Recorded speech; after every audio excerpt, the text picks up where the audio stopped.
Hi there, hi there, hi there. Welcome to the Utah Puck Report. I'm Jay Stevens, and with me, as always... Hey, it's Gary Michaels right here. How are you? As most of the time. Yeah. Maybe not always. Yeah, not always. Whenever we can get him, we're always glad to have Gary in the studio with us. Man, I always love this. Yeah, it's good times, man. It's good to have somebody else in the building that wants to talk about hockey and plays hockey. Yes. And today, special guest.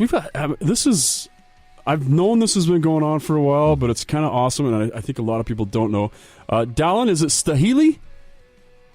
Staheli. Oh, that's pretty simple. Why did I get it all? Why did I church it up? You're nervous, man. All right, Dallin Staheli. I meant to ask you that before. All right, so Dallin, I don't know how many people know. You guys have gotten some coverage, and you've got a website, but you are kind of the driving force behind hockey in Cedar City, Utah. Is that correct? Yeah. Yep. So tell me a little bit about yourself. Where are you from? So I'm from Cedar City, Utah. Lived here most of my life, except for just a little bit of time in a few other places. But, yeah, mostly just a Cedar City guy. So how did you get into hockey? Kind of just boredom one winter. I didn't grow up playing hockey. Didn't grow up watching hockey, not really interested in hockey at all. I grew up as just a farm boy here in Cedar City, and one winter while I was in college, me and a couple of my brothers and a few of our friends decided we needed something to do in the winter, so we just decided to try playing hockey out on the irrigation ponds here on our farm, and looked like total idiots doing it, but fell in love with it. So. How old were you? I was probably 21, 22, somewhere in there. Wow. I've been playing for 30 years, and I still look like an idiot every time I go out. Me too. Welcome to hockey. I started at 27. Yeah. So there is no age limit. Okay, so you guys just started playing on the irrigation canals, and then eventually you turned it into. Was it a pond, or how did you get the first rink out there? Yeah, so we started on a pond that just naturally froze. Pretty good sized pond. It was about a 3-acre pond, so we decided that was a little too far to be chasing our pucks and our rocks around on. So we decided we'd do something that had sides on it. And so we got some little hay bales. We made kind of an oval out of hay bales and put a plastic liner in the bottom and put 2 or 3 inches of water in there and let that freeze up. So I guess you could say that was the first ever ice rink in Cedar City, was our little hay bale lined rink. And from there, that kind of scattered hay all over the ice, so that wasn't the best thing either. So we decided the next year that we'd spend a little time making dasher boards out of plywood and 2x4s. So we built a whole dasher board system out of plywood and 2x4s. It was about a 50 by 110 foot little rink that we did there in the haystack yard, and did that for a couple of years. So there was never really any intention of doing a rink that was open to the public, but it just kind of happened, I guess. So people just kind of started coming out of the woodwork, or I guess in your case, the woods? Yeah. I mean, it was just for us, me, my brothers, and a couple of friends, and before we knew it, who knew, but there was quite a few people in Cedar City that had played hockey in other places and were dying to do it, even if it was just in the stack yard of a farm. So yeah, it didn't take too long before we had a pretty good group of about 30 guys that were coming out every weekend and would have a Saturday morning hockey game out there. Wow. And so what year was this? What year was this initial stuff going on? Oh, this would have had to have been 8 or 9 years ago, so probably 2010, 11, somewhere in there. Wow, that's cool. Man, you guys have made a lot of progress. Yeah, no kidding. All right, so you guys, you start out, you have just people showing up for a Saturday game. When do you start thinking about maybe making this a more permanent thing? Yeah, so we did that little rink with the plywood. We did that for 2 years, And the second year that we had it, there was another group in town. So while we were kind of doing our thing, totally unaware of anything else that was going on, there was also a group in St. George that had got a temporary ice rink set up. And they did that for a couple of years. And there's a few people here in town in Cedar City that were involved with that. And when that went away in St. George, they were really disappointed, but they were happy to learn that we had our little ice rink there in Cedar. So they started coming out to play, and we got talking, and kind of between the two of us is how we kind of decided there's enough interest. We need to look and see if there's a way that we can do something that's more accommodating to the public and that could be a little more official than what we have. We had tons of just groups of kids that wanted to come for birthday parties or church groups or all kinds of people that were wanting to come use it, but just really not a good way to accommodate them. So that's what kind of got us thinking that we should look for something a little bigger and better, see if there wasn't a way to do it. So then you guys kind of turned to the community? Yeah, we turned to the community, turned to the city. So Cedar City has a rat tax that's used for recreational things, and it could be awarded to nonprofit groups. So we set up a nonprofit group to kind of spearhead the effort, and did some pretty good petitioning to the city, and somehow convinced them to give us almost $100,000 to get us started. Wow. And then the family business that I'm involved in was blessed enough, I guess, to have enough funds that we could fund about $100,000 of the initial investment too. And somehow everything just kind of came together. I mean, to do even what we did then on a $200,000 budget was pretty darn amazing. So that $200,000 births what we call the Glacier now, right? Yeah, that's right. So, yeah, we came across a used set of equipment. Actually, it was the same refrigeration system and stuff that had been in St. George several years earlier and had been sold off to another group in Grand Junction, and then we got it from them. So that all kind of worked out. Had a nice set of dasher boards that we got from Park City on an auction for $1,200. Oh wow! Nice. we built the whole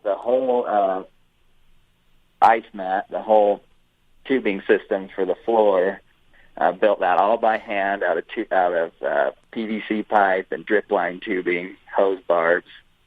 So about over 21 miles of drip line tubing. We drilled holes, tapped holes, put the hose barbs in, and stretched all the lines across all by hand. Wow! So it was quite an effort to get that all put in. But how many people were involved with your group at that point, doing all this labor of love? There's probably a half a dozen of us that were really closely involved, and then there's probably, through all the process, we probably had 20 people or so that would help here and there. But just a small group of us that were really closely involved in it. Wow. So when does the Zamboni come in? So the Zamboni came as part of the stuff we got from Grand Junction. So we got the refrigeration, the chiller, that kind of stuff from Grand Junction. And then the Zamboni came with that. So nice. We had just the necessities, and that's about it. That's awesome, made it work. It's like a dream come true, man. That's like, I'm sure we've all, like every hockey player at some point has thought about, all right, where can I build my rink? Yeah. Well, it's not without a lot of work, that's for sure. Yeah, it sounds like it. That's the part that we hope that we can just hire out. Well, guys like me, I only own a screwdriver and a hammer, so I'm not a rink building kind of guy. I'm with you. I push buttons for a living. I think I'd hire it out the next time too. So that RAP tax, that's Recreation, Arts, and Parks. Is that what that is, or what? Yeah. Yeah, Okay. That's right. I just wanted to make sure I knew what that was. And all right, so you guys build the Glacier. Where does this end up going? How do you get this property that you put it on? Yeah, so that was just another part of the good fortune, I guess, of the whole thing. So the city a few years earlier had built a new rec center, and really it was just a pool, so the city pool, and they had planned a second phase of the pool, which was supposed to be, complete it into a rec center where there would be gyms and kind of a multi-use area, but it hadn't been completed yet. So there was a good spot that was already leveled. It had power available to the site. We had to do a little bit of work and put in some lights and that kind of stuff, but it was almost a turnkey site for us that the city agreed to let us move into. So that's kind of how we got the site. So it's right. I would say attached, except for it's outside, but it's connected to the city's rec center. So they allow us to use their restroom facilities and stuff, which really helped to just make it possible. Right. Yeah. So what size is the sheet of ice you guys are playing on now? So the surface right now is 170 feet long by 70 feet wide, so we're a little bit short. Yeah, but not much. Full-size rink, but it's a decent size. I've played college games on that size ice before, for sure. Really? Yeah, at Weber, I know that the first BYU rink was about that same size, and I think Stanford was about that same size. Nice. Okay. And it makes for kind of a tight game, but it's fun. Better than the pond and chasing your pucks down the pond. It's not a 3-acre pond, so that's good. So, and that all happened around 2013, where you guys got the permission to do that. You got it all built up. Yep. It would have been 7 years ago now that we were starting to put everything into that site. So, yep. So what kind of community involvement is it? Not involvement, but what kind of games do you have going on? Do you have youth games? Do you have are there figure skaters out there wasting ice? I mean, out there with you as on the ice as well? Yeah. Well, for what we have, so it's an outdoor rink. It's kind of patched together because it was low budget and a lot of volunteer stuff. So for what we have, it's a very full service rink though for the 3 months that we do it. So we have public skating sessions. We have learn to skate classes. We have a youth hockey league. We have an adult hockey league. We do private rentals. So we do pretty much everything. It's a little hard for figure skaters to get very good because they only have 3 months they could practice. So. Right. But yeah, we do the very best we can with what we've got. Wow, it sounds like you guys, the turnaround is almost miraculous for you guys to go that quick. You have a cool? No, I was going to say that same thing. It's like how crazy is that you get a building and then it's kind of turnkey to go right in. Yeah, the luck. You keep saying luck. That's just amazing that you guys have been able to pull this off to the level that you have so far. How many teams are in your adult league? So last year we had 8 teams. We had about 130 players. This year I'm guessing that we'll have 10. I'm expecting about 150 players this year. Wow. And so, so the adult league's really taken off. It's probably the funniest adult league you'll see anywhere in the country. But I want to come out and watch, man. When we started talking about this, and I started looking at all the pictures online, and it's just it looks so cool. It looks like a good time, and you guys have done such great work so far. Yeah, it's fun. We have in the adult league, we have a B league and we have an A league, and surprisingly there's a lot of people in town that are really good hockey players. So it's decent competition in the A league.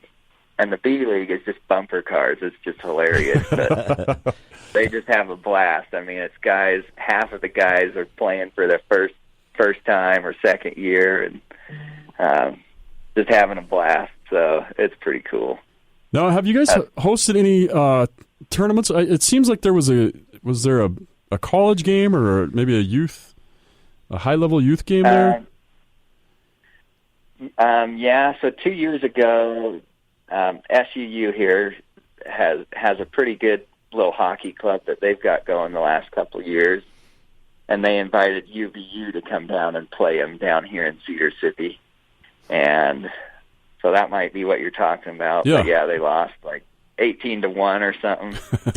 Yeah, it was pretty brutal. It was a rude awakening for them, and it was still a blast. Though they had a good time. So, well, can like the public, can they rent the ice too, like per hour type deal? Yeah, we actually do quite a bit of that through the winter, especially morning time or whatever before the sun gets too warm. But yeah, there's a lot of groups that'll rent it out. Some of them will come and just do their own little pickup hockey games, rent it out, do that, or just rent it out and come skate for fun. So yeah, we do quite a bit of that. That is so cool. Like in the back of my mind, I'm like, we gotta set up a men's league tournament. We gotta go. I want to go play a whole weekend there and get down there, bring all the guys out. That looks just like, I'm looking at your rink right now, and it just looks like a blast. And for the listeners that want to check it out, so cedarcityglaciar.com. And it has pictures of the whole thing, like when you guys are putting the piping in and all this stuff, all the work, and just a glorious picture of a night, just clean ice that just makes my mouth water. It just, it does. It's just, it's beautiful. So, all right, you've made all this progress, and now you guys have big plans. Tell me about what's going on now. Yeah, so I guess some of the challenges that we have here at the current facility is just, you said you'd want to come play a men's league tournament. You'd come down here and you'd have to get changed out in the cold and and whatever, because we don't have locker rooms. We don't have a lot of the facilities we need to really do anything like tournaments or that kind of stuff. So with the success and just the interest that there is in Cedar City and just the surrounding area, it's really a need. If we're going to keep going, keep growing, we need a better facility that's got a lobby where people can go stay warm if they're not out on the ice, has locker rooms, and has a roof over the ice so that the snow and the rain and all of the weather things we deal with aren't such a challenge. So yeah, we've been working on for a few years, trying to figure out what should we do and what can we do. So last year we hired a consultant to come out and just do a feasibility study for us, kind of look at what we're doing. She came and interviewed dozens of people from the community, just anyone and everyone that could have an interest in it, and just kind of helped us put together a plan for what we should do and a facility that would be feasible. So I don't know. Have you seen the pictures of the new design of the facility? Yeah. Those are we were checking those out too. Yeah. So the plan is to still keep it a nonprofit facility, so it won't be city run or county run. It'll still be run by our nonprofit, and so the design of the facility is basically designed to eliminate all of the challenges that we face right now to shelter the ice, shelter the customers from the elements. We've got all the locker room facilities that we would need to host tournaments and that kind of stuff. And it's interesting that you guys still have like an open wall. Yeah, and that's something that we went back and forth on that quite a bit, whether we wanted to do fully enclosed or whether we wanted to still kind of keep that outdoor element that we currently have, and the board of our nonprofit, as we kind of weighed the best options, we thought that keeping that open feel would still be a good thing. It'd give us a certain niche, I guess, in the world of ice rinks. Yeah. But the way that it's designed, everything is still sheltered enough that we shouldn't be battling weather or anything like that. And does that make it so can you keep it open year-round that way? No, we won't Okay. be able to keep All right. it open with ice year-round, but as we kind of went out, we researched a lot of different ice rinks, and the first thing you hear if you start talking ice rinks is get ready to lose a whole bunch of money. Yeah. So, Dang it. which is something that we just can't do, where we're not a city that can just tax people and pay for it. So we really had to come up with a plan that could be self-sustaining too. So as we went around and visited a lot of different ice rinks, saw different facilities, it's just a theme that ice rinks are not busy in the summer. It's not the high-income time of year, and it's the expensive time of year to keep the ice frozen. And so we found a few good examples of facilities that are similar to what we want to do, that actually do well financially too. So our plan is to have ice from October through March, so that'll essentially be the skating and the hockey season. We'll have ice throughout that whole time.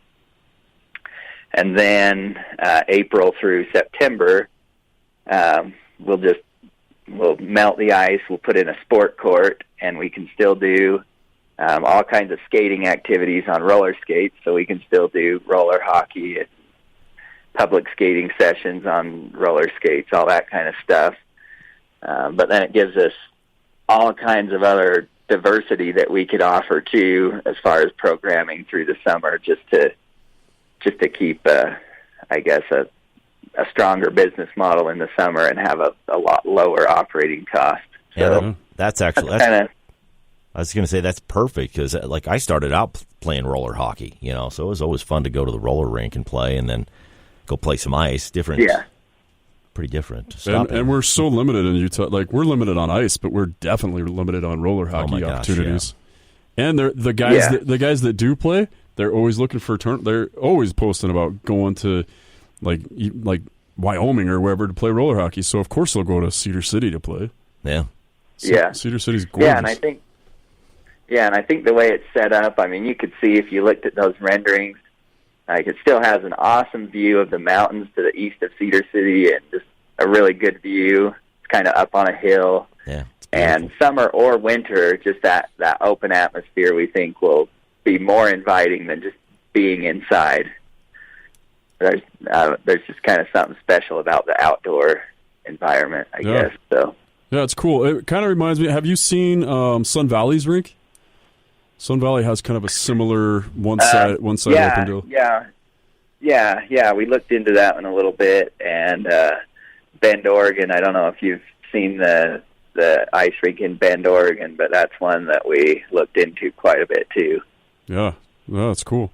So you guys have this future plan. How do we get from where we are now to making that a reality? Yeah, so the biggest thing right now is money. Oh, yeah. Of course. Cha-ching. Cha-ching, cha-ching. So, we've worked pretty hard with the city to get a good start on our fundraising. So Cedar City has committed about $2.5 million to the project. The estimated complete cost of the facility is $5.7 million.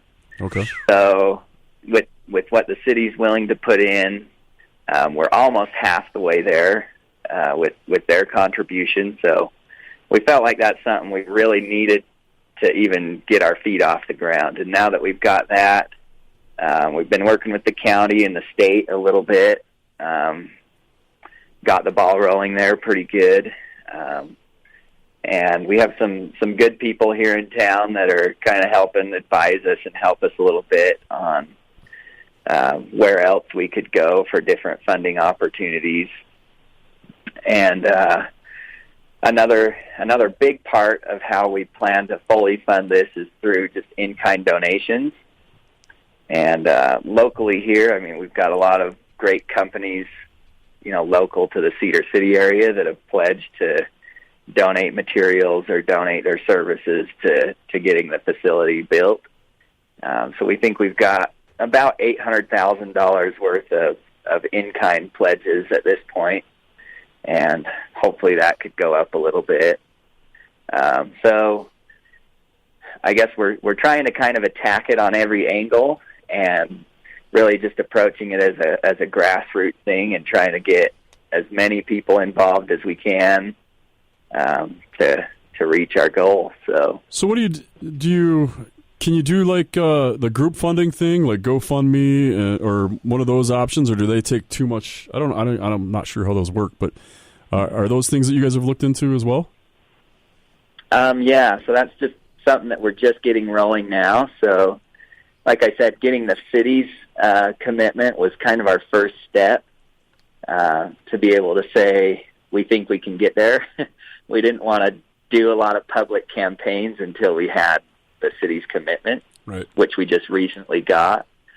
So things like GoFundMe and kind of the crowdfunding is something that we're working on putting together a campaign for that right now. So within the next couple of weeks, we should have a crowdfunding campaign started too.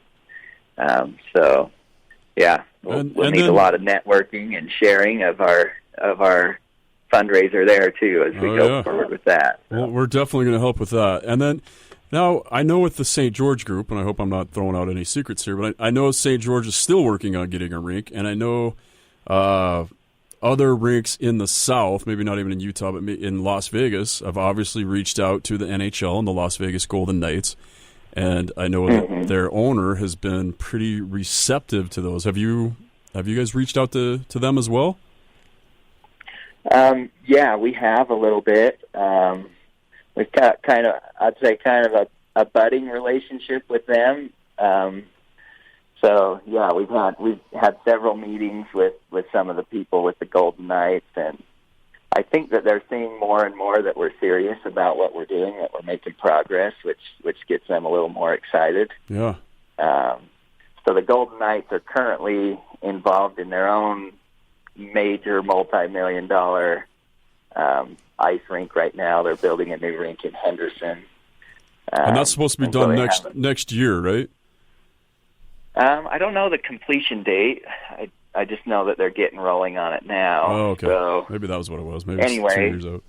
So they haven't been overly eager to just jump in with a pot of cash to help us out. But they seem ready, willing, and able to help us out with our programs and stuff once those get rolling, and kind of bring us into their fold with their learn to play programs and those kinds of things. And as we get further down the fundraising road, maybe they'll want to get involved in a little bigger way too that way. So who's running your rink, like day-to-day operation? So we've got a nonprofit set up. So it's our board that's kind of the main governing body. But we hire managers and employees and stuff to do the daily operations, and I kind of oversee everything from the top level. You out there sharpening skates? Not most of the time, but it happens now and then. Most of the time it's before an adult game, and everyone's like, I need my skates sharpened, and no one's there to do it, so I help them out. But well, man, this just looks awesome, Dallin. You guys have done just an amazing job, and I can't believe you go from just, skating on a canal, skating on a pond, to what you guys have been pulling off. It's gorgeous, and it gets me so excited. And now I start thinking, I'm at retirement age, and I haven't known where I'm from St. George, and that's raised in St. George until 5th grade, and that's what's weird as a hockey player is nobody's from St. George. And I'm like, yeah, I could go back. I could go back south, because the only thing that's kept me away from St. George in that area right now is that I play hockey 3 to 5 times a week, and if I didn't, I would go insane. Yeah. And now I've got something here. I hear you. We got a lot of us going insane for 9 months a year until we get hockey back every winter. Yeah, man, and roller hockey is such a great substitute, and it's not even a substitute, man. When I was playing roller hockey, I was having a blast with roller hockey, almost at the same level, and I'd play roller hockey twice a week and ice hockey twice a week, and I was fine with both, and I was loving it. And it looks like you guys are just scratching all those itches. And there has to be, there've got to be Canadian or, Eastern Americans that, I don't know if is that a term, Eastern American? Anyway, there got to be Americans from the East Coast or whatever that have been born and bred in hockey that now live in that area somewhere and maybe are going to become angel investors once they know this is going on.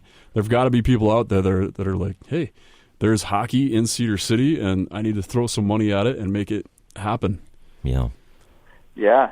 Yeah. I mean, that's what we're hoping for. And I mean, it's interesting though, because even if they're not hockey players, there really is a very good community support for this. I mean, most, like I mentioned, in-kind donations and things, very few of those are even hockey players, but they're just interested in the good of the community and things that are good for the community and the kids and everything that's going on. So yeah, and that's so cool to hear. I mean, that's just I love hearing that stuff that companies are willing to get behind it. Yeah, I mean, we know ice rinks are great in the community, and how many Salt Lake has gotten over the past since the Olympics and stuff, and it's not just all hockey and everything. There's like you said earlier, birthday parties and all sorts of fun stuff you can do.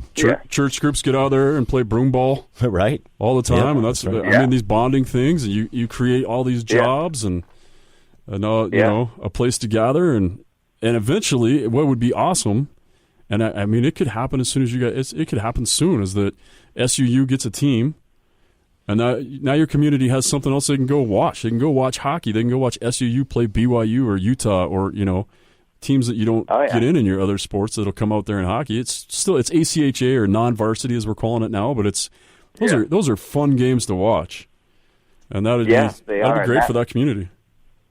Yeah, and that was something that was kind of fun when we were doing our pitch to the city. The president of SUU's hockey club showed up with 5 or 6 letters from all of the other hockey programs in Utah, all of the other college clubs that said they would come down as soon as we have a facility that's able to facilitate them. So that was kind of a cool thing. Yeah, that's awesome. Yeah, that's so cool, man. Well, I appreciate you taking the time to come out to be on the show with us and talk to us and tell us about what's going on. When we post this podcast, when we put it up, we'll put a link. We've got cedarcityglaciar.com. Is there another place people can go, or is it too early to say where we can find your crowdfunding link? We don't have a link up yet, but if anyone wanted to get involved in any way, they could either send us a message just through our website there, or I could give you my email if you want to put that up with it. Yeah, we will for sure. And then do you guys have Facebook or Instagram and stuff like that? Yes, Facebook. We do have a Facebook page too. So okay, we'll put that on the post as well.